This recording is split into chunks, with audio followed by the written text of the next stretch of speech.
Ang ganda, napakadami talagang tao. Sa katunayan, yan yung sinasabi natin dati pa na pag si PRRD talaga or ang Team Duterte, talagang sobrang dami na tao. Hindi pa nga nakapasok yung iba dyan. Marami pang nagrereklamo dahil nasa labas. Mas marami yung nasa labas, Coach Grabe, Oli. oo. Kasi ang kayang i-house nung event, may limit lang, oo. 2,500. Yung pong nasa labas, more than that. Grabe. As in, nagkagulo na ron, mga pulis, talagang hinaharangan na yung mga tao kasi nga, hindi na nila makontrol yung dami ng tao. Go, Coach Oli. Ano pa nga yan eh, may limit siya. So, doon sa mga hindi nakapasok, pagpasensyaan nyo na kasi sumusunod lang tayo dyan sa batas sa Hong Kong, may limit yung building na numero ng tao kung ilan ang papapasukin. Pero yan yung sinasabi ko na dati pa na pag muling pinatunayan, yung mga tao talaga nagsusumiksik. Hindi katulad doon sa ibang partido na kailangan pati pulis pagsuotin nyo ng pula para magmukhang madami. Ito legit po yung sigawan ng tao. Alam mo yung sinasabi nila, nagpapakita sila na marami raw doon yung sa timbangag. Pero yung tao tahimik. Dito, lahat nagsabihin ni PRRD nagsisigawan ng tao. Sa katunayan, kasama namin siya sa kwarto, umihilang siya. Tapos biglang nagsigawan sa baba, akala namin may sunog o akala namin may nagsaksakan. Para siyang si Pope Francis eh. Oo. Sumilip lang sa bintana, no? Kaway-kaway, saludo, pambihira yung tao sa labas, nagkagulo. Grabe, kaya nga ako yun ang sabi ng mga tao dyan meron silang challenge kay Marcos. Marcos, challenge to ng taong bayan, yan po yung mga nagme-message sa atin, na try mo rin. Punta ka ng Hong Kong. Gawin mo yan, tingnan ko kung ganyan ang tanggap sa'yo ng tao. Kung yung tipong kakaway ka, isang yun nagpunta kaway-kaway ka, walang pumapansin. Si Tatay Digong sumilip sa bintana na yung butas ng bintana, ganito kaliit. Kasi ang bukas nun pa ganun eh. Ganyan lang kaliit. Grabe, sa kabilang kwarto kami, rinig namin yung sigawan. Akala namin nagkagulo-gulo na. Kala ko bumaba si Che Guevara eh. Oh. Kasi nagsigaw yung mga tao eh. Yung pala. Pero madoktongan ko yan, Coach Oli, bago mo ituloy. Nung bago pala magsimula itong event, konti pa lang actually yung tao. Pero marami na sa labas, marami na rin sa loob. Tayo nagkunyari, nagpractice tayo eh. Palakpakan. Kunyari, papasok si Pangulong Duterte. Paano kayo papalakpak? Grabe, no? Hiyawan ng tao.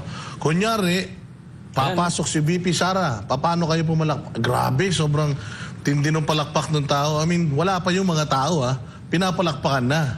Lalo na, nung nagsidatingan, epic talaga itong nangyari. Coach Oli, kung Boss Dada, kung ang sigaw nakakaguho ng building, patay na tayo lahat dito. Grabe yung sigaw dyan. Talagang legit po. Yan yung mga sinasabi natin, ang sigaw ng hindi ayuda.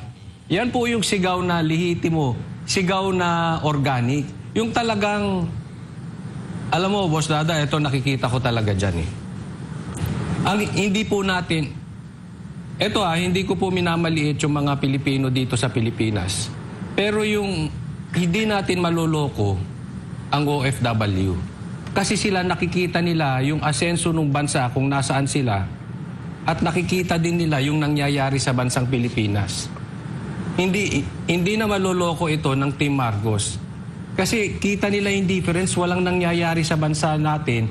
Samantalang dun sa bansa nila, dire-diretso ang pag-asenso.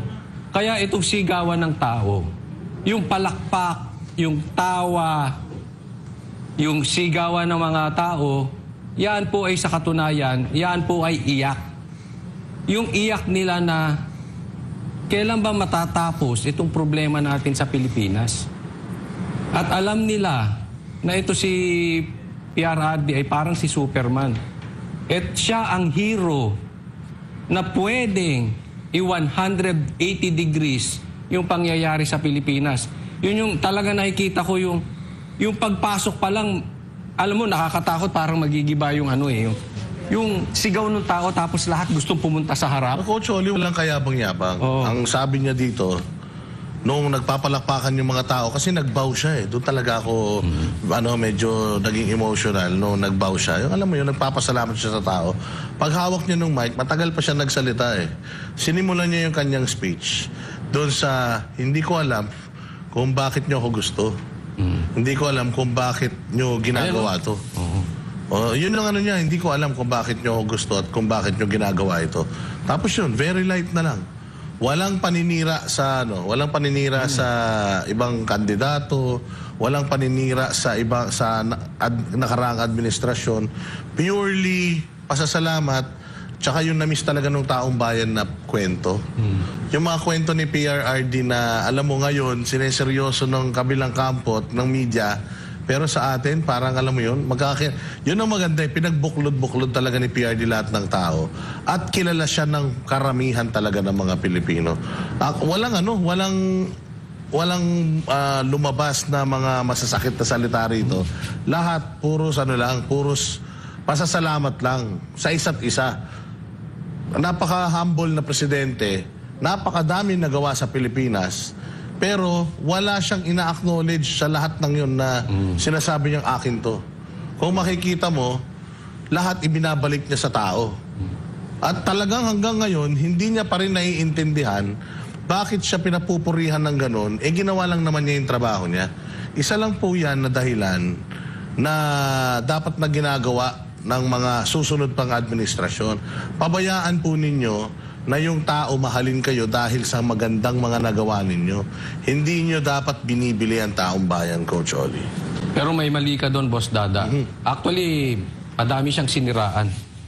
Siniraan niya yung mga Team Duterte senators. Siniraan niya si Ipe, si Pastor Kibuloy. Alam mo, baligtad nga ito eh.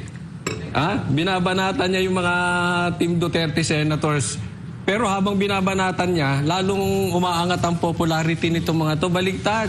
Si Marcos halos buhati niya na yung buong senator niya. Wala namang nakikinig, walang naniniwala. Hindi nila kaya mag-organize ng ganito, J. Guevara, no? Hindi nila kaya mag-organize ng ganitong pagtitipon, lalong-lalo na another record-breaking ito, simultaneous po ito. Hindi lang po ito nangyari sa Hong Kong, meron pong pagtitipon sa Japan, may pagtitipon sa Canada, may pagtitipon sa buong Pilipinas. Grabe itong pinakikita ng mga kababayan natin sa iba't ibang mga bansa, lalong-lalo na dito sa Pilipinas. Walang ayudahan yan. Anong iyong experience, J. Guevara, diyan sa nangyaring yan? Ayun yung kataga na may ginawa, hindi lang puro ngawa. Oo, kasi talagang ramdam ng taong bayan dyan. Tapos dihamak na mas maraming tao sa labas kaysa sa loob. Kaya nga ito nga yun kaya nga galit na galit yung iba dyan. Kasi nga sila, halos maubusan na sila ng pera sa kakaayuda sa mga tao para lang pumunta sa mga campaign nila. Pero itong kampo ng mga Duterte, kusang pumupunta ang mga supporters. Gabi pa lang may natutulog na. Gabi pa lang may mga tao na ho dyan. At kami ang talagang talagang magpapatotoo sa inyo din na talagang yung mga taong na yan ay gabi pa lang andyan na, kasi yung iba dyan ay galing pa hong Macau. Yung iba dyan, hindi lang sa Hong Kong. May mga pumunta talaga dyan. Meron pa mga taga-Japan. Oo, may mga taga-Japan din. Taga-Pilipinas. Oo. Diba? Taga-Pilipinas nagpunta dyan. Oo, naggumastos ng sarili nilang pera para lang makarating dyan. Kaya lintik na lang yung ginawa nilang fake news ngayon. Kasi nga, hindi nila hindi nila mapagkasa sa isip nila na kahit anong gawin nilang ayuda sa mga tao, pag nakuha na yung ayuda, biglang nagsisilayasan na yung tao, wala nang nakikinig sa mga sinasabi nila. Dito, hanggang sa matapos, biruin mo, yung pagsilip ni PRRD sa bintana, nag-CR lang siya noon. 30 minutes lang, tapos yan. Nag-CR lang siya dyan, pero yung tao nandun pa rin, nag-aabang pa rin sa kanya. Ganyan kamahal ng buong Pilipinas, ng buong mga Pilipino-Pilipina, ang mga Duterte. Kasi nga, yun nga yung sinasabi ko kanina na may nagawa, hindi lang puro ngawa. Kasi yung iba kasi dyan, ngawa ng ngawa, wala namang nagagawa.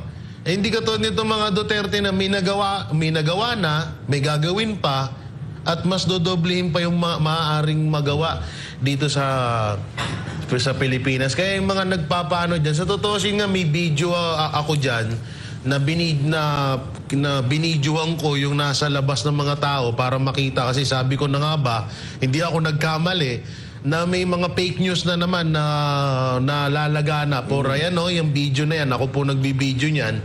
So dyan, pinakita ko na halos, hanggang dyan, nandyan po yung mga kababayan natin. Nag-aantay sila. Oo, Walang iba. walang screen dyan. Wala. As Tapos, in, they tapos just yung iba gathered nandito there. pa sa gilid na hindi lang maaabot ng camera ko. So yan, no, tignan nyo. Yan ang talagang, yan ang kinakainis ng mga anti-Duterte. Dahil hindi nila akalain na kahit sa Hong Kong, ganyan ang suporta ng mga Pilipino sa mga Duterte. Ano? Yan po ang isa po na patunay. No, na iba sinasabi na may nagsasabi na na hindi daw to mga OFW. Yung tingin mo diyan, asan ba kami? Mamaya balikan pero mamaya babalikan natin yung mga fake news na yan. Pero very symbolic itong Hong Kong, Coach Oli. Kapag ang Hong Kong, kasi karamihan ng mga Pilipino nagtatrabaho, pinakamaraming Pilipino nagtatrabaho dyan sa Hong Kong. At ito yung mga hindi kumbaga parang mga nasa class CDE. Hindi ito yung mga mayayaman ng mga Pilipino. Ito karamihan ng mga katrabaho ng mga OFW natin dito, talaga, mga kasambahay. Oo. So bakit symbolic ito? Ito ang sumisimbolo sa estado ng Pilipinas, yung mga tao rito. Yung mga sinasabi nila na tumataas yung mga popularity ratings nila, subukan nilang pumunta rito. Kung kaya nilang mag-organize ng ganito na pagkakaguluhan sila na walang bayad, maniniwala ako. Pero kamakailan lang, meron daw isang senatoriable na nagpunta rito at naglakad-lakad dyan. Itago natin siya sa pangalang kalaban, kakampi ng kalaban. Itago natin siya sa pangalan na isa sa mga pinakasinungaling sa kasaysayan ng Pilipino. Yan, itago natin. So ngayon, namasyal daw siya dyan in the hopes na pagkakaguluhan siya ng mga Pilipino. Dalawa lang, sa kanyang mismong vlog to dalawa lang yung tao na sa kanya. Dalawa lang yung tao na nagpa-picture sa kanya. So ito isang indikasyon na ayaw talaga ng tao sa kanila. At saka bakit Hong Kong? Ito yung parang Pilipinas. Pagka dito ka nakapag-gather ng ganyan, na alam mo yung weekend to, Coach Oli, very important sa mga Pilipino yung weekend. Isang buong linggo nagtatrabaho yung mga yan. Hard labor yan, Coach. Kung makikita mo sa mga video, yan yung mga tumatawid sa mga bintana para lang makapaglinis ng mga bintana. Itong mga kasambahay natin dyan sa Hong Kong, importante yung linggo na yan sa kanila para makapagpahinga, magawa yung kung ano man yung errands nila, makausap yung mga pamilya nila. Pero alam ba ninyo na they spent itong isang buong araw na to? Napakaswerte nung nakapasok sa loob. Pero yung mga hindi nakapasok sa loob, they spent the whole day diyan sa labas ng stadium. Para lang, baka sakali pa to, hindi pa to sigurado. Sumugal sila na magstay sila doon, baka sakali masilayan nila yung pinakamamahal nilang presidente. So kung ano yung pagtanggap ng mga tao dito kay Pangulong Duterte, sigurado tayo na yan din ang boses dito sa Pilipinas. Bakit? 70% ng mga Pilipino nire-represent ng mga nandiyan dyan sa Hong Kong. Mga mahihirap na pamilya. Ang liliit lang ng sweldo ng mga ito. Meron pa ngang nagpadala pa ng prutas sa atin, Coach Oli, iabot daw kay Pangulong Duterte itong prutas na to. Alam mo yun, na parang alam naman nila na imposibleng mangyari yun, pero ginagawa pa din nila dahil ganon nila kamahal si Pangulong Duterte. At hindi lang si Pangulong Duterte, Coach Oli, grabe din ang sigaw ng tao kay Pastor Apollo Kibuloy. Sobrang nagpapasalamat sila kay Pastor Apollo Kibuloy dahil ipinahiram ni Pastor Apollo Kibuloy yung isang buong araw supposedly na service nila. Pinahiram nila dito sa event na to, na dapat nagpipraise sila during those times. Lahat ng gastos nito Oo, sa Kingdom of Jesus Christ, sa paghihirap ng Kingdom of Jesus Christ. Kaya talagang salamat sa KLC and KOJC, KLC of Hong Kong and KOJC, dahil napasaya ninyo yung mga kababayan natin. Ano yung isang fake news? Coach Oli, binayaran daw ang mga nandirito 300 Hong Kong dollars each, kaya daw dinagsa. Pero on the other hand, sinabi din nila na puro KOJC members yung nagpunta. So, it's conflicting. Congressman Chua, ayan na, barbers. Kasama mo mismo nagpapakalat ng fake news. Yan ang imbestigahan mo. Mantakin mo, saan ka kumuha ng intel na nagbayad? Sinabi mo sa media, hindi mo muna kinumpirma. Kami mismo nandiyan dyan. Walang ganyan nangyari. Wala kang libreng pagkain dyan eh. Ang meron nga lang pagkain yung mga attendees, yung mga VIP eh. Pero yung mga tao dyan, kaya nga ang unang sinabi nung showmaster na maghapon to. Pag lumabas kayo, di na kayo makakapasok. Siguraduhin ninyo na may sapat kayong tubig at saka pagkain kasi hanggang hapon itong event natin na to. Kapag kayo lumabas para bumili ng pagkain, hindi na kayo makakapasok. So, ganun yung sitwasyon dito. So, saan kumukuha ng kapal ng mukha itong Congressman Chua na ito para sabihin na binayaran yung mga tao dito? Binayaran tapos members? Meron bang ganun? So, ano ba totoo? Puro miyembro ng KOJC itong mga nandito o binayaran? Isang kasinungalingan lang dapat. Kasi panoorin niyo yung speech ni Banat Bay. Ang speech ni Banat Bay, pinataas niya lahat ng kamay ng mga KOJC members. Kasi alam ni Banat Bay na yan ang gagawing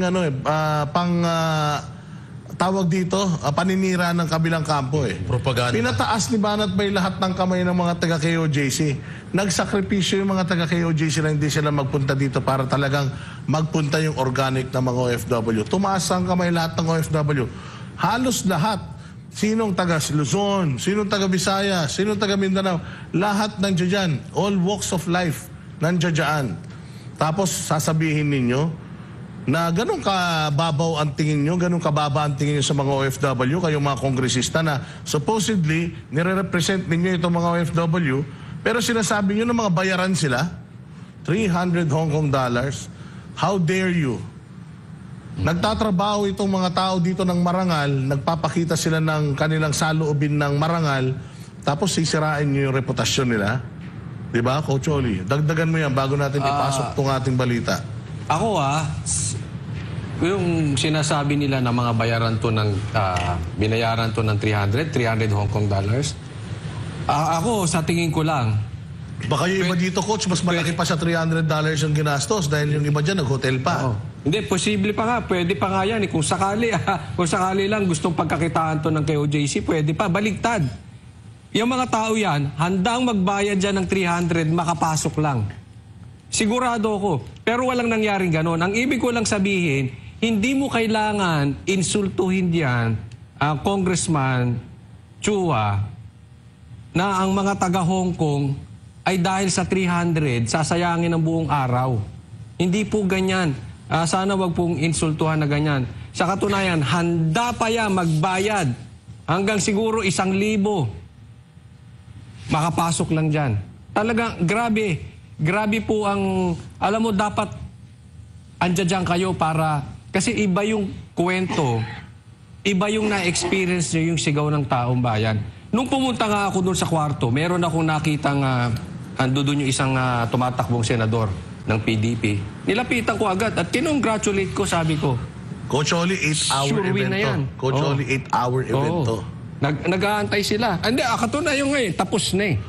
Tapos na, umihi na lang si PRRD kaya sabi mo iconic. Yung pagsilip niyang yan, magiging iconic yan. Nasa history natin yan. Hindi mawawala yan yung, grabe yung pagsilip na yon, sigawan. Pero ako, nung dumating si BP Sara, na wala sa schedule, hindi plinano, doon pa lang, yung sigaw pa lang ng taong bayan, makikilabutan ka, Coach Oli, no?